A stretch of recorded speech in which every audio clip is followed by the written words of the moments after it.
চলতি বিপিএল এর শেষ ভাগে খেলার কথা ছিল ওপেনার সৌম্য সরকারের, কিন্তু শেষ খবর পর্যন্ত ইনজুরির কারণে এবারের বাংলাদেশ প্রিমিয়ার লিগ বিপিএল এর 11তম আসরে সৌম্য সরকার আর খেলা হচ্ছে না। বিসিবি আপাতত সৌম্য সরকারকে নিয়ে কোন রকম ঝুঁকি নিতে চাইছে না। সৌম্যকে আসন্ন চ্যাম্পিয়ন্স ট্রফির জন্য ফুল ফিট চায় বাংলাদেশ ক্রিকেট বোর্ড।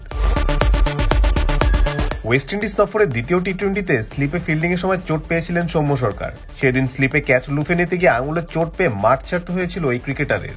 এরপর 3 সপ্তাহের জন্য মাঠের বাইরে ছিটকে যান সৌম্য। যদিও প্রাথমিকভাবে ধারণা করা হচ্ছিল ইনজুরি আক্রান্ত সৌম্য অন্তত বিপিএল এর শেষ ভাগটা খেলতে পারবেন, কিন্তু আঙুলের সেই চোট থেকে এখনো সেরে উঠতে পারেনি এই ওপেনার, যে কারণে বিপিএল এ রংপুর রাইডার্স এর হয়ে দেখা যাচ্ছে না সৌম্যকে। দ্রুত মাঠে ফিরতে মরিয়া এই ওপেনার বিশেষজ্ঞ ডাক্তারও দেখিয়েছিলেন। চলতি মাসে কদিন আগে হাতের সেলাই কাটিয়েছেন সৌম্য। মঙ্গলবার বিসিবির প্রধান চিকিৎসকের সঙ্গেও পরামর্শ করেছেন বাঁহাতি এই ওপেনার, কিন্তু সৌম্যের আঙুলের বর্তমান অবস্থা দেখে এবার কেয়ার হাসপাতালের একজন বিশেষজ্ঞ ডাক্তার পরামর্শ দিয়েছেন আরো 3 সপ্তাহ পর্যবেক্ষণও থাকতে হবে তাকে। বিষয়টি নিশ্চিত করেছেন বিসিবির মেডিকেল বিভাগের একটি সূত্র।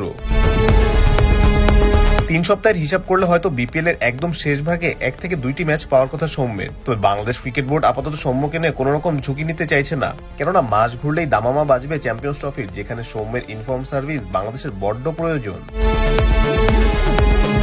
এদিকে সৌম্য যদি 3 সপ্তাহ পর চোট থেকে সেরেও উঠে, রংপুর তাকে চাইলেও খেলে দিতে পারবে না, কেননা দীর্ঘদিন সৌম্য অনুশীলনের বাইরে। যদিও রংপুর আপাতত সৌম্যের সার্ভিস খুব একটা মিস করছে না, কেননা চলতি আসরে রংপুর এখন পর্যন্ত টেবিল টপার।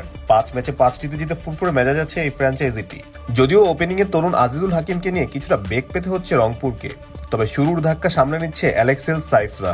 সেই সাথে অধিনায়ক সোহানের ক্যাপ্টেন্সিতে দারুণ মন চেনা তো রয়েছেই।